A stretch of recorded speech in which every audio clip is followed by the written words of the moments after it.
correcte, Dieu lui-même viendra vivifier sa parole en vous et vous donnera cette puissance-là d'aller. Comment je vais vivre seulement la manière dont tu connais? Mais il ne faut pas fabriquer la foi. Frère, la foi vient toujours en attendant la vérité. Quiconque n'a pas encore attendu la vérité et il n'a pas encore crié à la vérité, il n'a pas la foi véridique. Tu ne peux pas avoir la foi dans les faux enseignements. S'il y a la foi, oui, mais ce n'est pas la foi de la lèvre. Parfois les gens nous embrouillent. Les sept tonnerres nous apporter la foi de la lèvre. Si vous n'avez pas la foi aujourd'hui, vous n'allez pas entrer. La foi vient de ce qu'on entend. De ce qu'on entend. C'est la parole de Dieu. C'est ça la foi. Mais si toi tu ne crois pas ainsi, vous attendez une autre foi fabriquée. Désolé. Désolé. Vous ne serez pas. La foi, c'est aujourd'hui. N'attendez pas demain. Ce qui va être demain, Dieu va déverser une pluie. Et cette pluie sera déversée pour vivifier les semences. La semence parole qui a été semée dans ton cœur. C'est ça ce que Dieu fait là. C'est seulement ça ce qui nous attend. Donc, ça sera une puissance, pas la foi. Aujourd'hui, c'est le jour que tu peux recevoir la foi. Mais demain, c'est seulement la puissance qui va tomber sur ceux-là qui ont pris la vérité. Que Dieu vous bénisse. C'est ça. Et alors, notre séjour, on n'a pas de mots. Lisons un peu Paul. Dans 1 Corinthiens. 1 Corinthians chapter 2.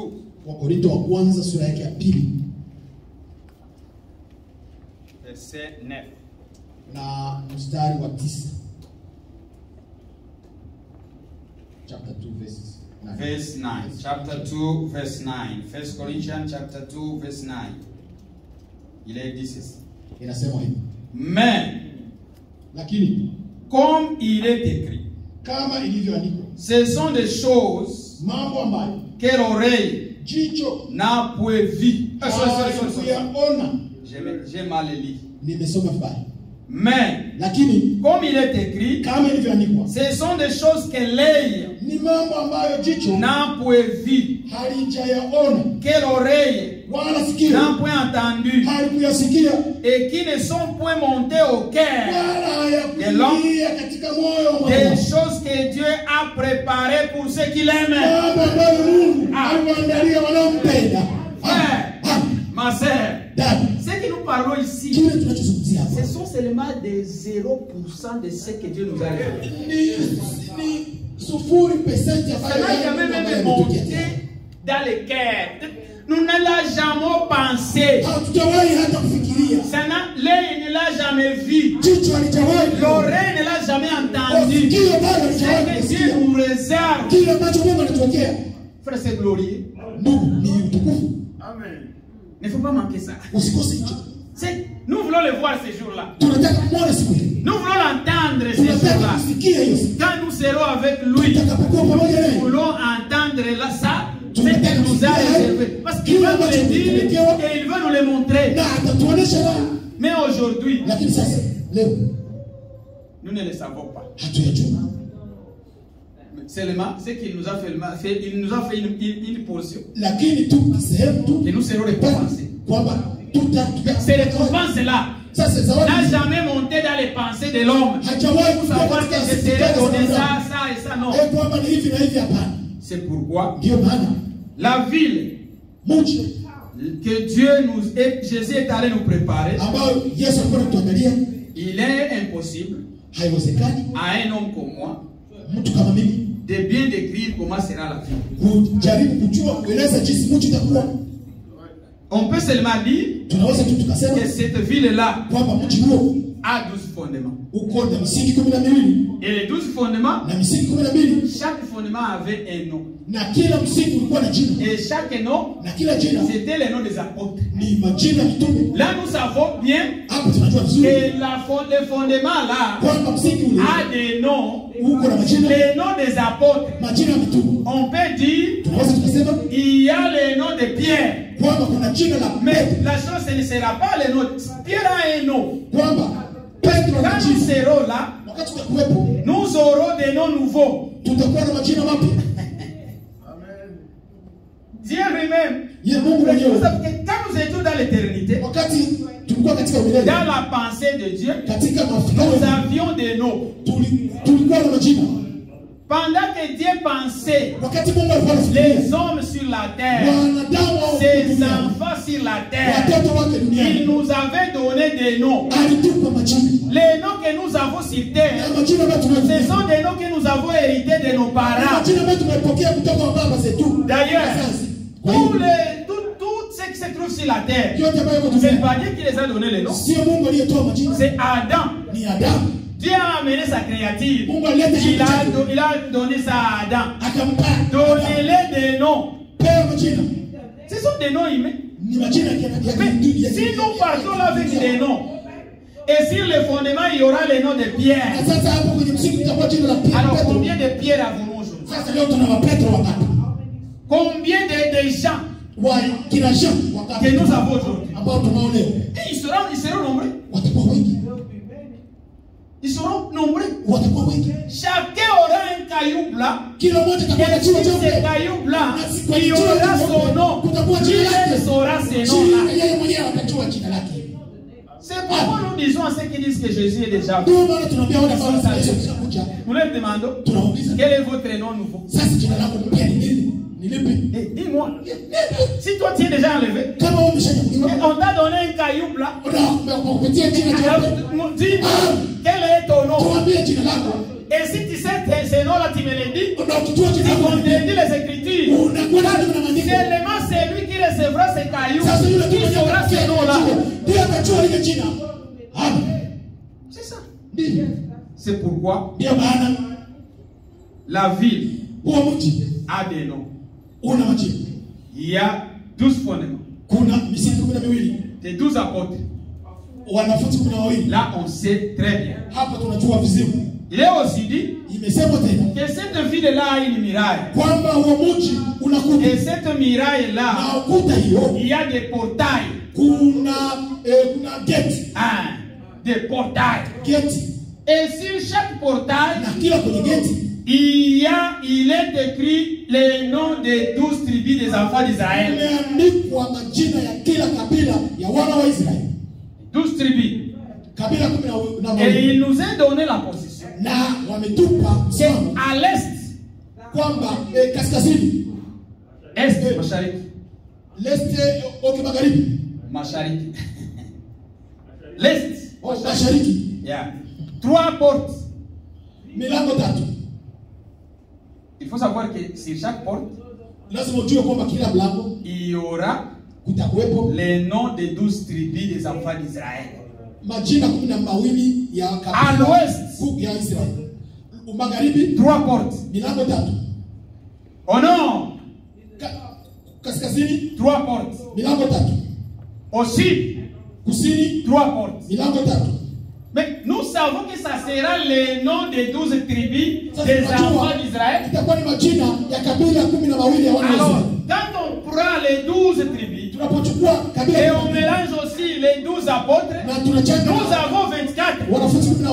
Ce qui va former les 24 vieillards, les 24 anciens, sont composés par les 12 apôtres et les 12 tribus.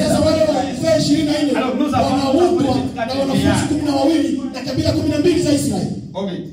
Projetez-nous un peu ce qu'on a. Les 12 tribus. Kabila 12. Alors, Kwa hiyo, c'est-à-dire yaani qu'il y aura des gens qui vont entrer par la porte de l'Est. kutakuwa watu ambao wataingia kwenye mlango wa mashariki. Okay. Give me that one, that stick, that there. Moi, j'ai essayé un peu. On va... Non, the stick. Okay, give me that stick there, down there in the room. That one. The green one. Yeah, that one. Okay. D'après la Bible, quand on va lire, quand on lit dans Nombre chapitre 2, verset 3 à 4, et il nous donne exactement, Dieu lui-même a dit à Moïse,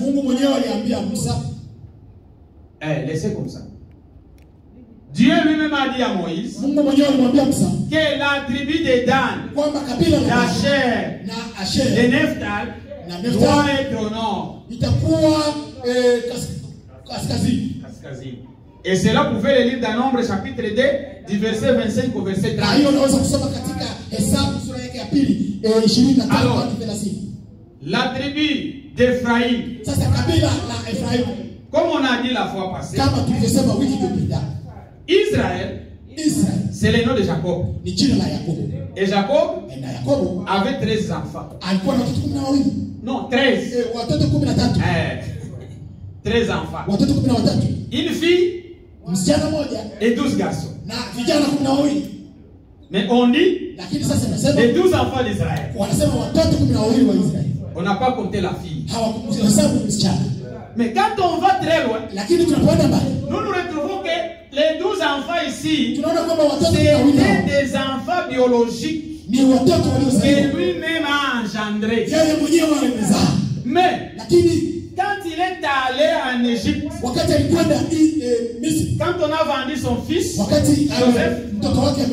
Joseph s'est marié à une Égyptienne. Il a eu des enfants. L'un des enfants est appelé Ephraïm et l'autre Manassé. Et quand Jacob est arrivé là, et Joseph est allé le recevoir, il avait déjà des enfants.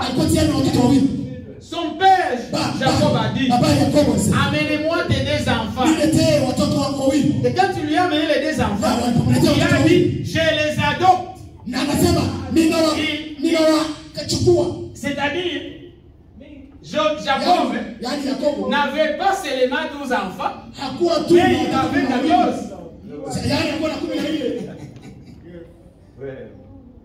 12 enfants biologiques, 2 enfants adoptifs. Il nous a adoptés, frères. Et si nous représentons aussi dans l'image, car nous sommes des enfants adoptifs de Dieu. Et quand vous lisez la prédication, frère Branham, sur l'adoption, nous sommes aussi adoptés. Nous ne sommes pas les enfants biologiques. Parce que Jésus était venu seulement pour les enfants d'Israël. Il y a une femme qui est venue auprès de Jésus. Il a dit, Jésus, oh Seigneur, il a dit, oh roi, aie pitié de moi. Il a dit, l'épée des enfants qui est destiné aux enfants, on ne peut pas les donner aux chiens. Ma soeur, ton père, l'homme qui est bien connu. Jésus avait des langages très durs. Comment est-ce que tu vas dire? La femme a bien compris que c'était elle qui était une chienne. Que la nourriture des enfants, on ne les donne pas aux chiens. Si c'était peut-être vous et moi, moi je ne reste plus. Ça c'est question de prédication. Injurier les gens. Moi je vais sauter. Il y a plusieurs églises. Moi je sors. Mais la femme est là, on ne Alijua Yesu alikuwa nani. Et il avait mal formulé la prière. Lakini aliyofanya Elle n'avait pas droit hakuwa na haki d'appeler Jésus kumwita Yesu roi. mfalme. Parce qu'il est roi des Juifs. Kwa sababu yeye ni mfalme wa Wayahudi. Quand elle a changé la façon de demander, Elle a dit Seigneur. Ah, cela a changé la chose. Hiyo kabadilisha mambo. Seigneur. Même les chiens. Hata bwa. Elle reconnaît. Alitambua. Même les chiens Hata bwa. mangent des miettes qui tombent sur leur maître. Cela a touché le cœur de Dieu. Et il a répondu à sa prière. Nous étions des chiens. Nous étions des hommes sans Dieu. Nous, les gentils, nous adorions des idoles. Des idolâtres. Je vous ai même dit, moi, mon père était un idolâtre. Il avait un petit Dieu là où nous allons tous. Si vous ouvrez les cœurs des frères ici et des sœurs, ils ont des tatouages. On est tatoués de certaines choses. Oui, mais ça c'est que nous étions. Mais parce que Dieu nous a adoptés. Nous sommes adoptés en Christ. Nous sommes aussi représentants. Alors à l'ouest, il y a Ephraim, il y a Manassé. Si vous regardez ici, il y a des tribus qui ne sont pas là. Ici, dans cette image ici, il y a des tribus qui ne sont pas ici. Il y a la tribu de Juda, n'est pas ici. Et il y a aussi la tribu de qui? De Sauvois. Daniela, montez un peu.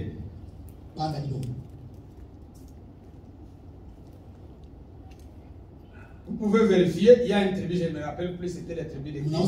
Mais il y a ici les Lévi. La tribu de Lévi n'est pas ici. Il y a une autre tribu. Ah, ok. Il n'y a pas aussi Joseph. Ah, ici. Lévi n'est pas ici. Et Joseph n'est pas ici. Mais Joseph est représenté dans ses fils. Et la tribu de Lévi n'est pas ici. Pourquoi? Dieu avait dit, pendant qu'on partageait la terre, pendant qu'il campait, les Lévites, ils n'avaient pas une portion. Dieu les a dit, Dieu est votre portion. C'est pourquoi ils campaient autour. Ils campaient autour de la tente, là où se trouvait l'arche. Ici, il campait ici. Quand vous lisez Nombre chapitre 1er, 48 à 53, ça va vous montrer que les Lévites campaient autour du camp.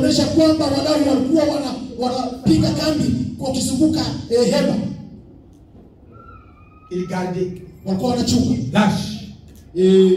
l'arche de l'alliance. Partout où l'arche de l'alliance est présent, il y a des guérisons, il y a des miracles, il y a des bénédictions. Partout où Dieu est présent dans sa parole, il y a la vie. Il y avait, il campait ici. Même dans le partage de la terre. Et manger, c'est le nom les avait dit. Vos frères vont travailler. Et ils vont vous nourrir. Frère, c'est une grande responsabilité. Vous devez nourrir vos pasteurs. Vous devez nourrir vos conducteurs. Mais nous sommes comme Pierre, comme Paul. Paul a dit, je ne vais pas être une charge sur quelqu'un. Moi-même, j'avais ces droits-là. Je vais venir ici, de ne plus travailler. Je travaille. Ah, mais il a dit, pour ne pas être une pierre d'achoppement, c'est nous qui le. Paul était le tisseur des tentes. alikuwa mtu wa kusuka Elle faisait des tentes. alikuwa anasuka hema. Nous voulons aussi cette vie-là. Tunataka na sisi maisha kama hayo, Mais lakini c'était la charge ilikuwa des mzigo autres tribus ici ya hiyo makabila mengine d'amener à manger, kuleta de donner chakula, à manger aux Lévites. kuwapa Walawi chakula. Un jour, Siku moja dans Néhémie, non, oui, Néhémie. katika Oui. ndio Laissez-moi voir. acha nenda. Après Esther, c'est Néhémie, je pense. Kisha Esther nafikiria itakuwa ni Nehemia.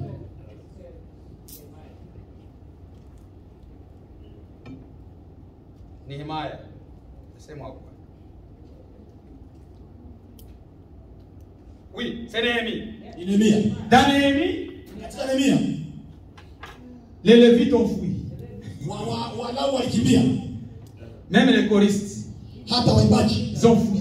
wakakimbia, Ils ont abandonné wakaacha l'œuvre de Dieu. kazi ya Frère, ce n'est pas aujourd'hui que cela a commencé. sio leo hivi. Quand vous voyez les gens ne viennent plus si vous prêchez, Ukiona watu wakuja hapa il faut savoir qu'ils sont busy dans les occupations. unajua kwamba wanafungwa na shughuli za Néhémie kazi. est allé les amener, Sasa les a ramenés. wakawaleta, Il a dit aux gens, akaambia watu c'est à cause de vous ni kwa sababu yenu que la maison de Dieu a été abandonnée. Il n'y ndio a maana plus de Lévites pour servir. hakuna hata Walawi kutumika Alors kazi. les Lévites, c'était ici. Sasa Walawi wao walikuwepo hapo, Mais lakini quand nous avons lu wakati tulisoma le nombre de 144 000, hesabu ya mia 144,000 ceux qui seront sauvés wale ambao par les deux messagers. wataokolewa na wale wajumbe wawili.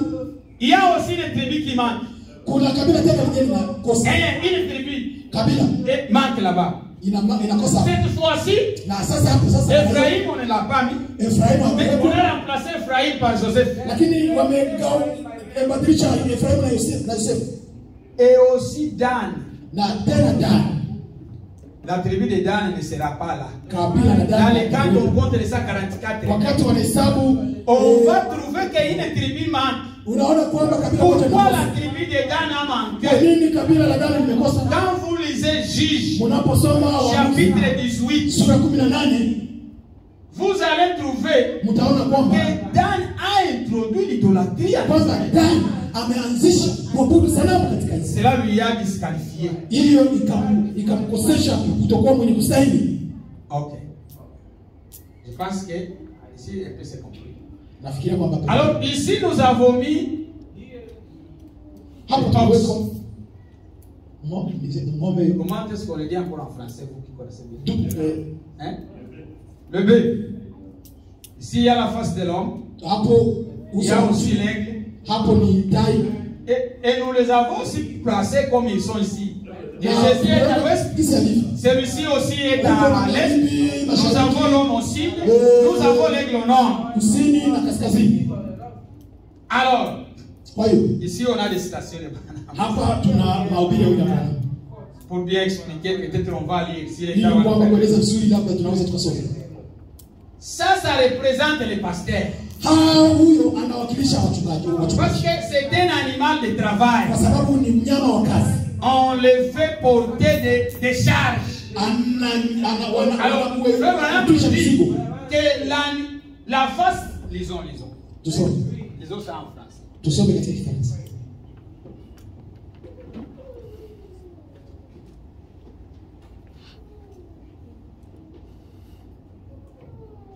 Frère Sylvain, vous nous lisez Ézéchiel chapitre 1er, verset 4 à 13. C'est une longue lecture. On va seulement lire en français, les autres vont lire dans leur Bible. Frère Aimé, frère Aimé aussi, tu nous lis Apocalypse chapitre 4, verset 6 à 11. Commençons à lire.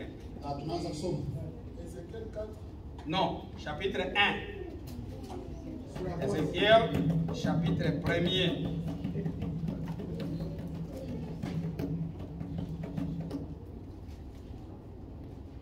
Ézéchiel, chapitre 1er, verset 4. Vous descendez jusqu'à 13. On va seulement lire. Lisez, frère. Je regardais et voici, il vint du septentrion un vent impétueux, une grosse nuée et une gerbe de feu qui répandait de tous côtés de lumière éclatante, au centre de laquelle brillaient comme des reins pourris sortant du milieu du feu. Au centre encore apparaissaient 4 animaux dont l'aspect avait une ressemblance humaine. Chacun d'eux avait... Stoppez un peu, frère. Attendez. Ça, c'était verset combien? Verset 5. Verset 5. Au centre encore apparaissaient 4 animaux dont l'aspect avait la ressemblance humaine. Ces 4 animaux, frère, le langage de Dieu est vraiment compliqué. Il dit 4 animaux, mais ils avaient la ressemblance humaine. C'est 4 animaux que nous voyons ici. Ils avaient de la ressemblance humaine. Ça, c'était Ézéchiel qui a vu la prophétie des choses qui doivent s'accomplir. Ok. Sautez, frère, sautez au verset 9 à cause du temps. Leurs ailes étaient jointes l'une à l'autre.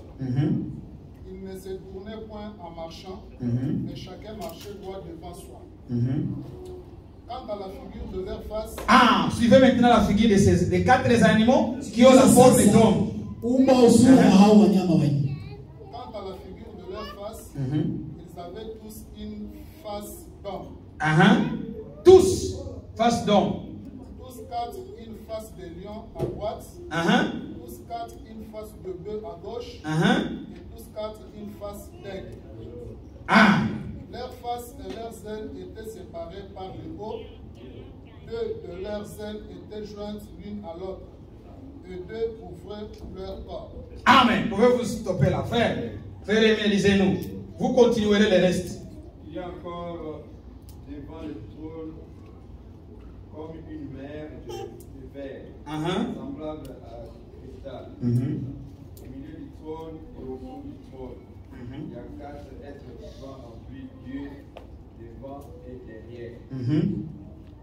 Le premier être vivant est semblable à un lion. Le second être vivant est semblable à un veau. Le troisième être vivant a la face d'un lion. Le quatrième être vivant est semblable à un aigle qui vole. Les 4 êtres vivants ont chacun 6 ailes. Et ils sont remplis de Dieu tout autour et au-dedans.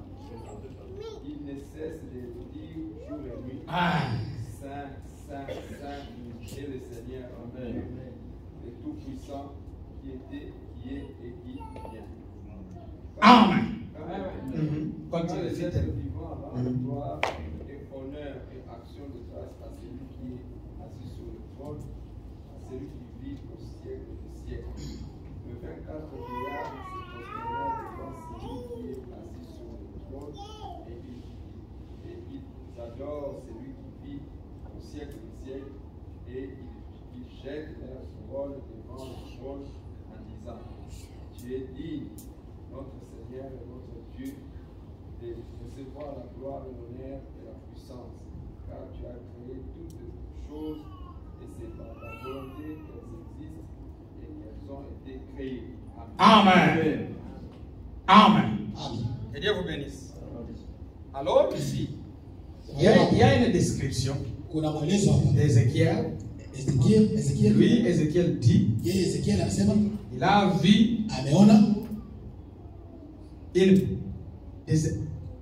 des figures. Mais tous 4, la gauche, devant, derrière, ils avaient la ressemblance humaine. Et il a décrit qu'ils avaient une face de veau, une face. Tous les 4 avaient une face d'homme.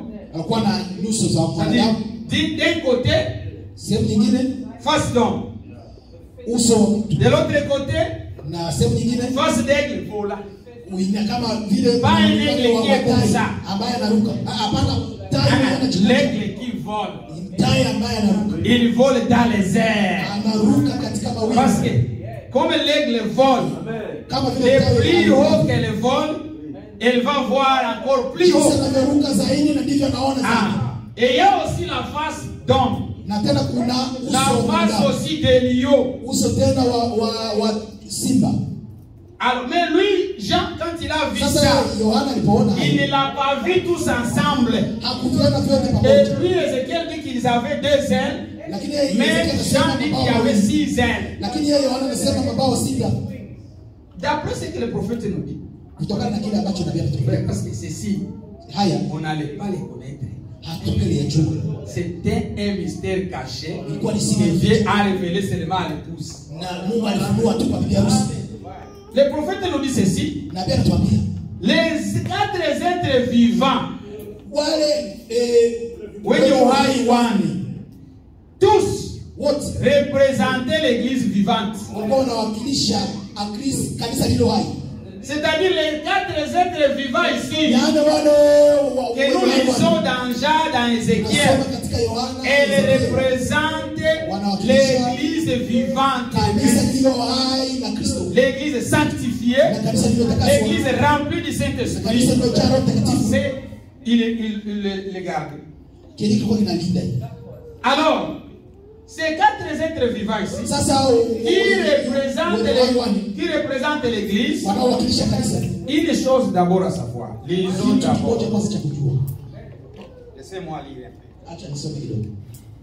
Une citation de Frère Branham.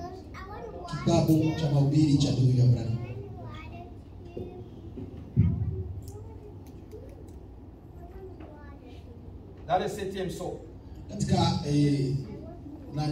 Muri wa saba. 7e psaume. Muri wa saba.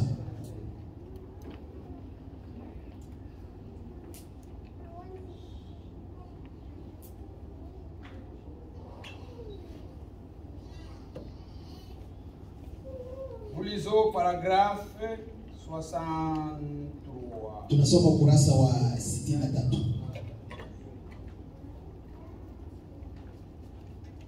C'est moi mettre ça.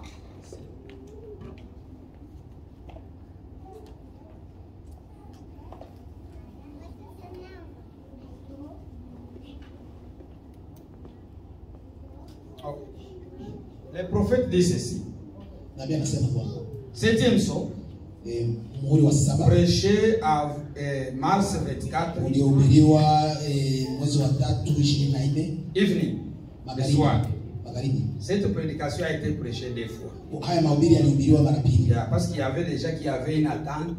Que pendant qu'on prêcherait le 7e psaume, le 7 tonnerre doit être révélé.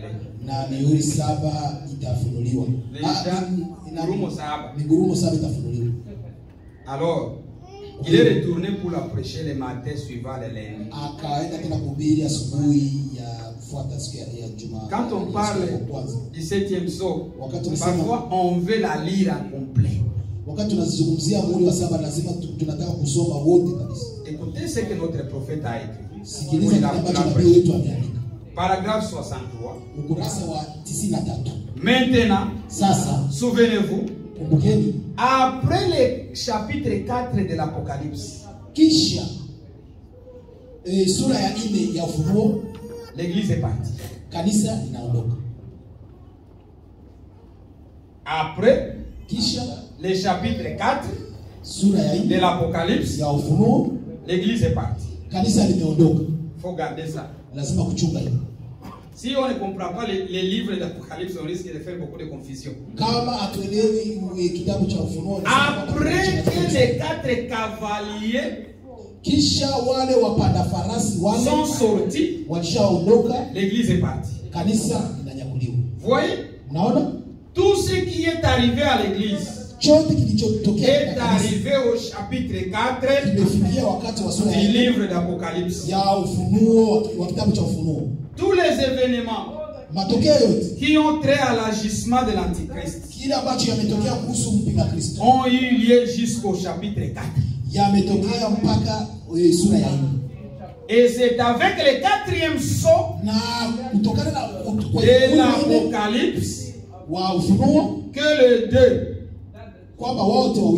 l'Antichrist et Christ, ont été menés à terme. walimalizika au walimaliza kazi. Et l'antichrist arrive Na mpinga Kristo anakuja pour suivre son destin funeste. ili kufuatilia kazi yake ya mwisho. Et avec son armée, Na jeshi lake et Christ na Kristo arrive avec son armée. anakuja na jeshi lake. Amen. Amen. Est-ce que vous avez compris là? C'est là. Je nimeelewa hapo. Ce sont des codes. Ni Parfois mafumbo. aussi, les prophètes aussi ont besoin de certaines personnes Na qui nabii comprennent. naye anaacha Tout watu le monde peut kuelewa. écouter les prophètes. Kila mmoja Mais frère, anasikiliza. saisir la pensée du prophète, c'est aussi Kushikilia wazo une la énigme. nabii ni ingine kabisa, hekima ingine.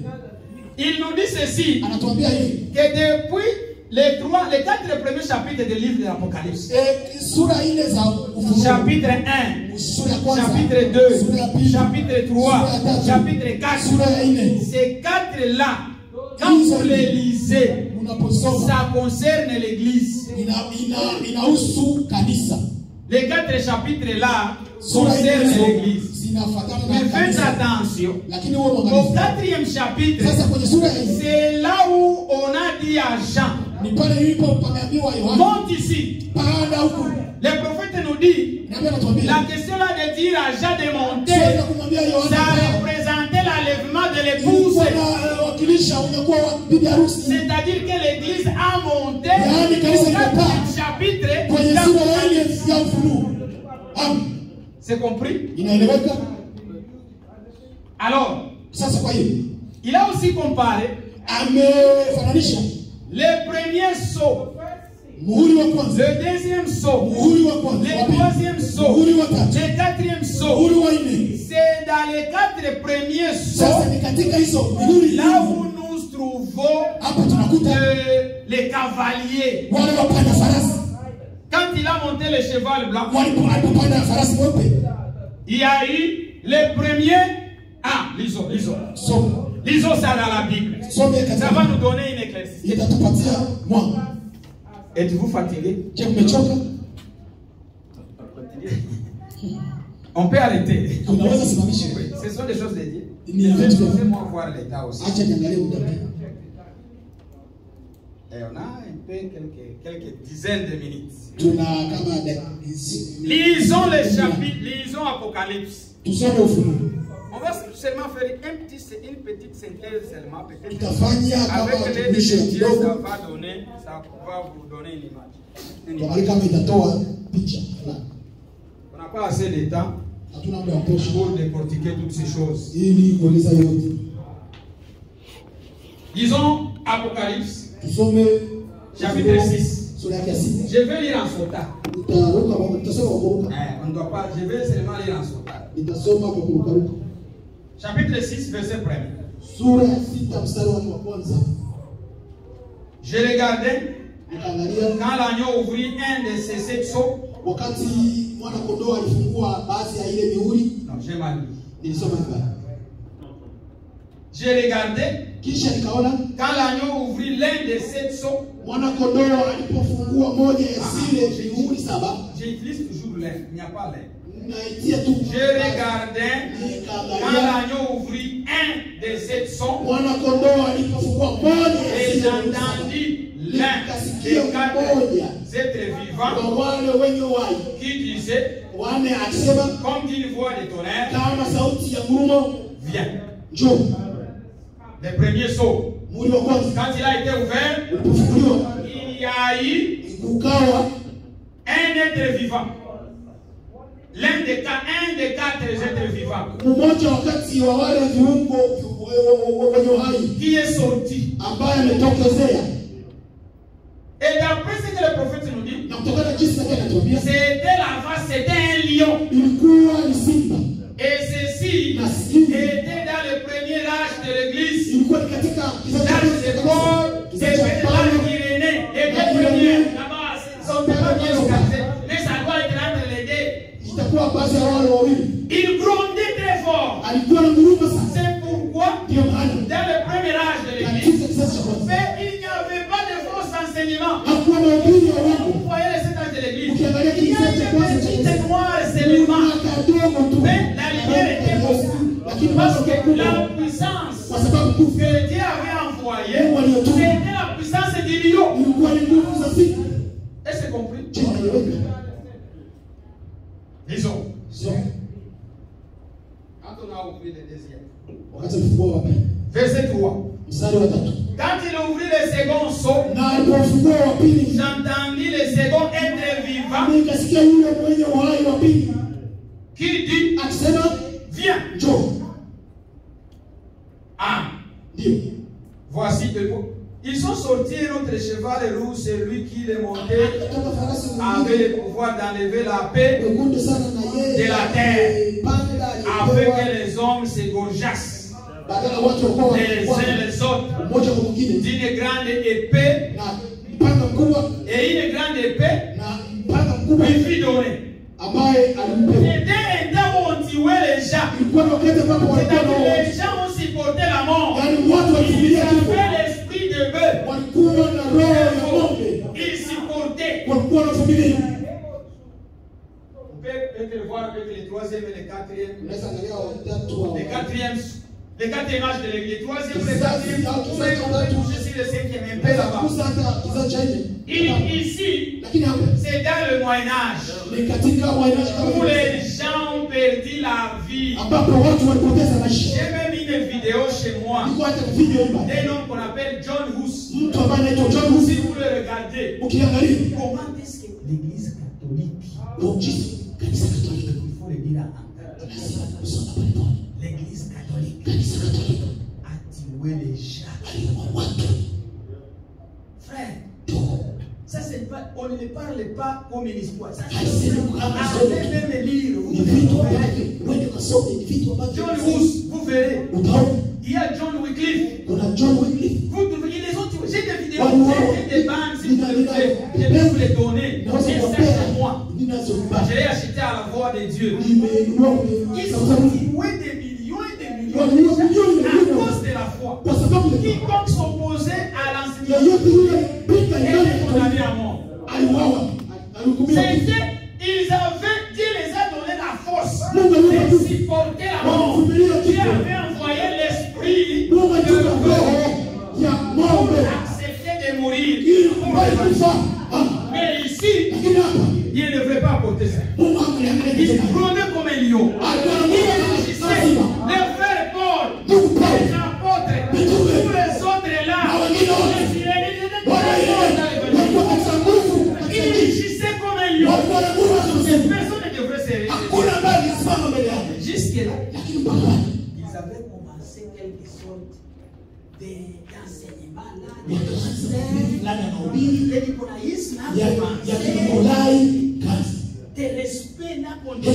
heshima wakaanza kuwatolea C'est pourquoi nous ne voulons pas de mapadiri. ici. Ndio maana sisi Nous sommes des frères tuko wandugu et nous sommes des sœurs. tuko wadada. Ici, il n'y a pas les mamans mkurugenzi. Wamesha wanapala na watu kiko tuko On mama. va parler en français. Anatutuka siweze kuona On kifaransa. dirait peut-être ma femme Maman. et la mère de tous les autres Eh, ici. mama. Mais oubliez ça. Non, oubliez ça ici. Ça, c'est le démon. Quiconque apporte ça, il est animé par un esprit démonien. L'enfer s'est ouvert contre cette personne-là. Nous sommes tous des frères et des sœurs. C'est fini. Frères, appelons-nous frères. Les autres respects là, réservez ça à Dieu. Hier, je suivais frère Franck. J'étais avec frère Engaï. Il a dit qu'il y a déjà qui partait à... C'était en 1970 quelque part. Il y a des gens qui partaient à Krefeld. Chaque fois quand il les invitait de venir parler, il parlait frère Franck, frère Franck, frère Franck. Il s'est levé frère avec un ton très fort. Tout ce que les frères ont fait ici, ça m'a chopé. Frère, il a dit, je l'ai fait pour la correction. Mais combien ont accepté cette correction-là aujourd'hui? Il a dit, mais pourquoi vous parlez tout souvent, frère Franck? Il faut rendre la gloire seulement à Jésus. Dire Jésus, Jésus, Jésus, Jésus-Christ, Jésus-Christ. je ne veux pas ça. Frère Franck est très fort. C'est avec raison que beaucoup les gens il y en a beaucoup de corrections. Ça, moi je les appelle des message updates. C'est ça qu'il nous met parfois. Nous recevons des informations nouvelles. On ne les loupe pas. Comme lui m'a dit, il faut donner la gloire à Dieu. Il faut que les noms de Jésus-Christ, même ici sur notre chair, si quelqu'un vient ici, il commence à dire Branham m'a dit, Branham m'a dit, oh Franck a dit, Franck a dit, Franck a dit, Franck a dit. Nous n'allons pas te laisser en paix. Il faut pas nous parler les noms du salut. Les noms de Franck ne sauvent pas. Les noms de Branham n'ont pas de salut. Les seuls noms qui nous a été donnés sous le ciel par lesquels nous sommes sauvés, c'est le nom du Seigneur Jésus-Christ. Le reste là on passe parce qu'il est difficile de parler d'Élie. Ça toutefois parler de Noé. Mais on ne donne pas le gloire à Noé.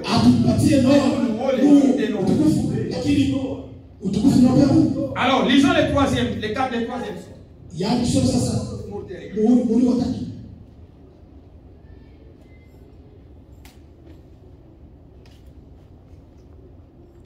Troisième son.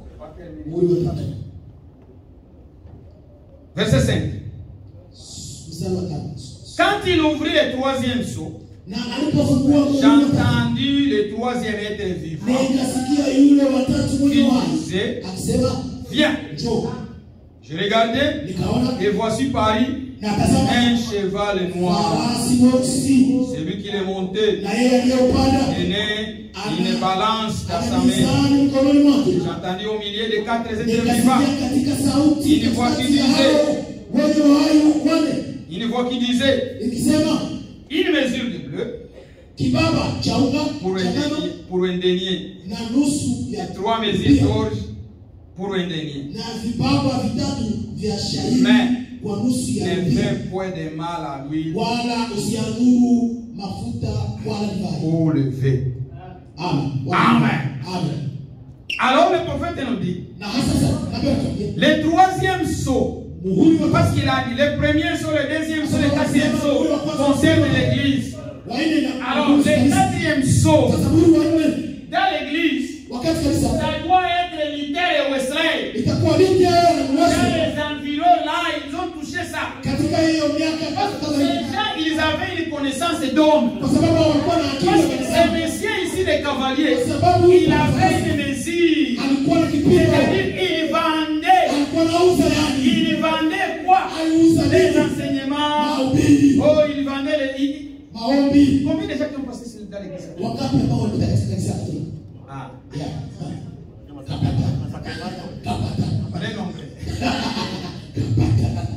Les rosaires là, on l'achète. Pour bénir les mariages, on paye. Presque tout. Ton papa est mort. On va faire une messe. Ils vont payer. Alors, parce que ces gens ici, ils avaient la face d'un homme. Ils avaient la connaissance de la parole de Dieu. Dieu aussi a suscité les gens militaires. Il s'est opposé à l'enseignement catholique. En Allemagne, il a écrit à peu près 90 quelques thèses. Il est allé le mettre sur la porte de l'église catholique en Allemagne. Ça, c'est dans l'histoire. Ah, même à l'école. Martin Luther s'est opposé. Vous savez, il s'est opposé contre quoi? Contre les faux enseignements. C'est pourquoi il est venu avec l'enseignement de Dieu. Les justes sont sauvés par la foi. Injustes, c'est seulement la foi. On ne peut pas vendre la foi. Frère, que Dieu vous bénisse, vous qui étiez passés là. Moi, je ne suis pas passé là. Il y avait une église catholique là dans notre village. Mais parce que l'église pentecôtiste était tellement forte, on partait là seulement quand les padres, on l'appelait les padres, les prêtres venaient avec des biscuits. Alors on partait là seulement, l'église est remplie. Et on partait seulement recevoir des biscuits. J'ai même tenté de boire, de manger les caréties. Il y a un monsieur, un ami qui était proche de moi, qui était catholique. Il a dit non, pourquoi tu vas sortir? Ah, frère, les gars te vendaient tout. Il avait des faux enseignements. Il avait que Dieu puisse se susciter. Les gens comme militaires et comme Israël pour combattre ces faux enseignements-là. C'est pourquoi il y a eu Wesley. Même certains de nos cantiques que nous chantons a été chanté par la famille de Wesley. De notre sœur. Quel est le nom de la... qui savait ça? Qui connaît le nom de la mère de Jonas? C'est Suzanne. Elle avait 17 enfants. 17. Mais elle a dit, le prophète dit, sa maman était très forte. Elle a bien enseigné ses enfants. Même parmi les cantiques que nous chantons, il y en a certains cantiques qui ont été composés par les enfants de Wesley à cause de l'enseignement de sa maman. Vous, mes sœurs, vous avez une grande charge d'essayer d'élever nos enfants dans une bonne voie. C'est pourquoi la Bible dit qu'un enfant têtu n'est pas une charge à son père, c'est une charge à sa mère. Un enfant têtu, un enfant qui n'écoute pas sa maman, il faut le lapider. Take the stone. Je ne sais pas combien d'enfants seraient lapidés. Ah, il faut lapider. Nous sommes en train de lapider maintenant. Nous lapidons l'esprit de la méchanceté. Les enfants qui n'obéissent plus à leurs parents. Il faut que cet esprit-là même, il faut écouter l'enseignement de l'eau de maman. C'est ça ce que dit. Enfant, écoutez les instructions de votre père et les enseignements de votre mère.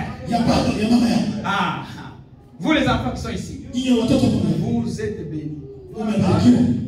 Je le répète. Vous les enfants qui êtes ici, vous êtes bénis. Parce que vous avez une mère chrétienne. Une mère qui vit une vie d'exemple devant vous. Qui vous amène ici. J'ai toujours dit à mes enfants, pendant que vous vivez dans ma maison, c'est moi qui paye la maison. Vous êtes forcés de venir. Jusqu'à ce que vous prendrez votre propre décision. Si vous voulez partir, j'ai un qui est à l'université. S'ils doivent aller à l'église, quand ils viennent chez moi, parce qu'ils sont sous mon toit, ils dépendent encore de moi, ils doivent suivre mes instructions. Mes frères, il ne faut pas être... Comment on le parle en français? Des efféminés. Un homme qui ne peut pas prendre des décisions. L'enfant prend une décision. Maman prend une décision. Et papa prend une décision. La maison des chrétiens n'est pas ici. La maison des chrétiens, les mamans peuvent parler. Les enfants peuvent parler. Ils doivent tous se référer. Papa. Et il faut. C'est le chef de la maison. Ce n'est pas moi qui ai dit ça, c'est la Bible. La maison, vous mes sœurs, vous n'êtes pas des chefs. Vous êtes des chefs à l'absence du chef. À l'absence du chef, tu es le chef de la maison. Parce que tu n'as pas un mari là. Et les enfants sont censés vous écouter. Si tu meurs, tu n'écoutes pas ton maman, ta maman. Je ne sais pas où est-ce que tu iras. Parce qu'il est déjà dit dans la Bible, enfants, obéissez à votre père et à votre mère. La Bible est très claire. Il a aussi un climat. Parce qu'il savait que peut-être papa peut mourir. Papa n'est plus là. On ne doit plus écouter papa. Non! Il a aussi dit écouter, obéissez à votre mère. Pour que vous vivez longtemps. Beaucoup des enfants meurent aujourd'hui. C'est à cause d'une tête dure. Ils n'ont pas écouté les parents. Alors ici, pour terminer, on a eu la face d'homme. Il est aussi représenté par Robin. Mais le quatrième saut, quand on l'ouvrit, qu'est-ce qui était arrivé? Pardonnez-moi seulement pour les corps. Le temps aussi nous fait des défauts. Il y a un jour où nous ne compterons plus les tâches. Mais quand nous irons dans l'enlèvement, nous commencerons déjà l'éternité. Ici, l'éternité est en nous. Elle n'est pas encore manifestée. Parce que qu'est-ce que l'éternité? Le temps, c'est quoi? C'est un corps qui cache l'éternité. Quand nous sortons dans l'état, l'enlèvement c'est quoi? C'est que nous sortons dans l'état, nous sortons dans l'éternité. Là-bas, il a rempli les demeures, le 1, 2, 3. Dans l'éternité, il n'y a pas ça. C'est un jour éternel. On l'appelle mater à Dieu. Et seulement un matin, et il nous remplit de nuit. Quand nous sommes là, nous ne nous souviendrons plus jamais de cette vie. Frère, on parlait de ma vie. Nous avons souffert dans les camps de filles. Nous qui avons passé là. Ici, on ne se souvient même plus. On a souffert. On s'est partagé les savoirs avec frère. Il est là. Il est là. On s'est partagé les savoirs. On allait se baigner. Nous vivons comme si nous n'avons jamais souffert dans la vie. C'est ça que la vie que nous aurons là. Nous ne nous souviendrons plus jamais de cette vie ici. On ne se souviendra plus jamais. Ah, souffrez aujourd'hui. Dis Seigneur, j'accepte ça. Mais je compte sur cette ville. Ville de perles. Cette ville qui a 12 portails. Cette ville qui a 12 fondements. Oh, je vais y entrer. Je vais entrer à Seigneur. Donnez-moi cette occasion. Sanctifie-moi, Seigneur. S'il y a quelque chose en moi qui peut m'empêcher d'y entrer, enlève ça de moi. Cela doit être notre prière. Ah, on va prier. On va prier. Et pour faire une petite vision. Vous tous ici, vous savez que nous vivons dans l'âge de l'aigle. C'est William Branham ici, c'est pourquoi j'ai mis ici, ici, je pense ici. Ici c'était John, Limbo, ici, ici c'est Branham. C'est ça l'âge de l'aigle. Nous parlons des choses que nous parlons ici. Ils ne sont pas connus partout. Même au milieu déjà du message, il y a des gens qui n'ont jamais entendu de telles choses. Il y en a. Ne dites pas que tous dans les messages. Je peux vous dire, allez, on demande, il est embrouillé. Mais quand nous sommes zélés, Dieu nous a bien préparé. Nous connaissons les choses que Dieu nous a révélées dans ces cas. Alors nous allons prier. Dites Seigneur Jésus, corrige-moi, sanctifie-moi. S'il y a quelque chose en moi qui peut empêcher que je n'entre n'entre pas dans ma vie de là. Enlève cela en moi. Quel jour de gloire quand Jésus m'a sauvé. Gloire quand Jésus m'a sauvé. Gloire quand Jésus m'a sauvé. Quel jour de gloire quand Jésus m'a sauvé. Il m'a sauvé. Quel jour de gloire quand Jésus m'a sauvé. Gloire.